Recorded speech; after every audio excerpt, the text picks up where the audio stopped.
Halo teman-teman, apa kabar? Semoga kalian dalam keadaan sehat dan selalu dilancarkan rezekinya.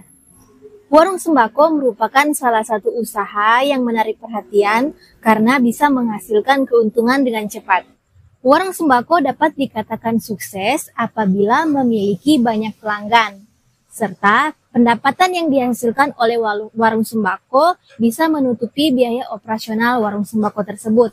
Dikatakan sukses juga apabila warung sembako dapat menyisihkan penghasilan tersendiri untuk membuka cabang atau toko sembako di tempat lain. Oke, di video kali ini saya akan berbagi tips rahasia sukses membuka warung sembako.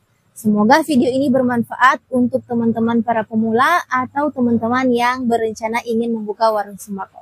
Simak terus videonya. Tips yang pertama adalah jujur. Ini nggak perlu ditanyakan lagi ya. Sudah pasti kalau kita ingin usaha kita lancar dan diberkahi Yang Maha Kuasa, maka kita harus jujur. Contoh kecil sikap jujur dalam usaha warung sembako adalah timbangan yang saya gunakan untuk menimbang beras adalah timbangan digital.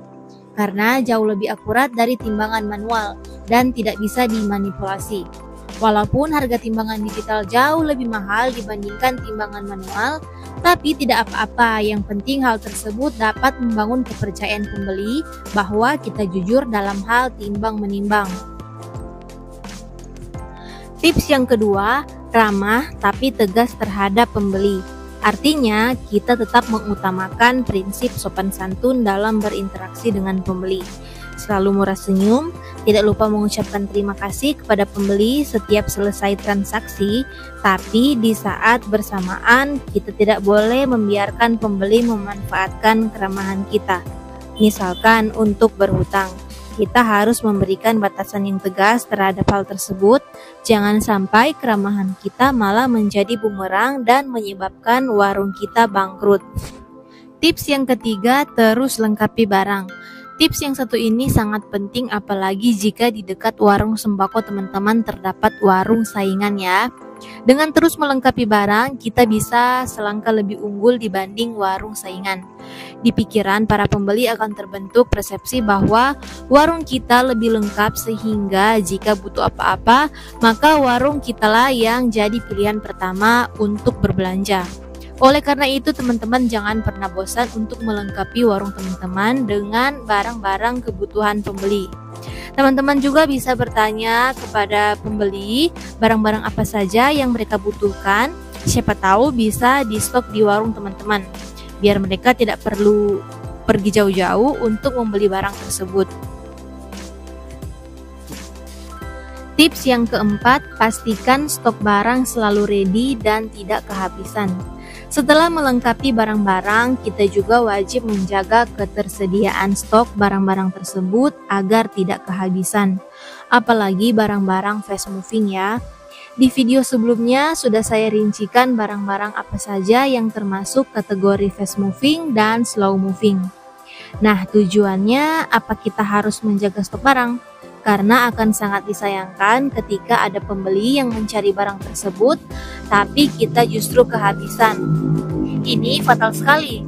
Bisa-bisa pembeli tersebut tidak mau lagi datang berbelanja ke warung sembako kita. Oleh karena itu, kita harus sering-sering cek ketersediaan stok barang kita ya.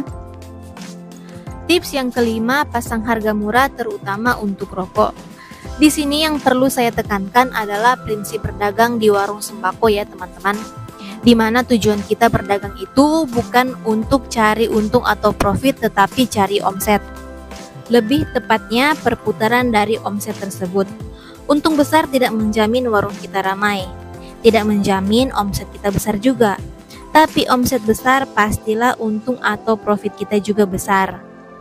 Ini prinsip yang saya lihat biasa diterapkan di toko-toko orang Tionghoa teman-teman. Jadi pasti berhasil. Tips yang keenam, konsisten buka, jangan sedikit-sedikit libur. Usaha warung sembako itu adalah usaha yang sangat menyita waktu ya teman-teman.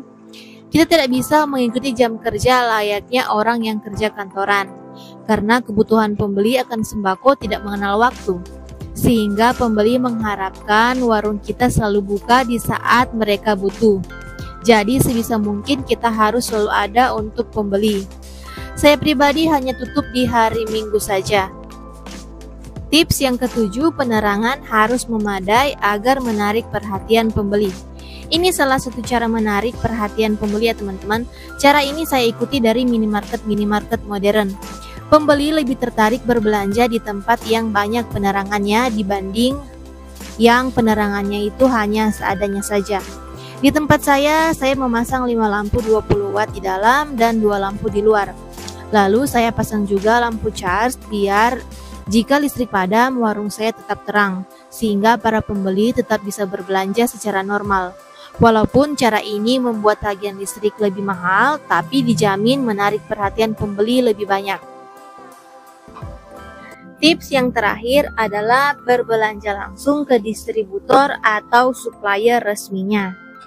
Dengan berbelanja langsung ke supplier resmi, teman-teman akan diberikan harga pokok yang lebih murah. Dengan harga pokok yang lebih murah tersebut, teman-teman dapat memasang harga jual yang miring tetapi masih mendapatkan keuntungan yang maksimal. Nanti akan saya buatkan video mengenai untung rugi berbelanja di distributor versus berbelanja ke toko grosir ya teman-teman. Oke teman-teman, sekian dulu video pembahasan kita kali ini. Semoga tips ini boleh bermanfaat untuk teman-teman para pemula di usaha warung sembako atau teman-teman yang baru mau memulai usaha sembako. Kita akan ketemu di video selanjutnya. Apabila ada pertanyaan, tuliskan saja di kolom komentar.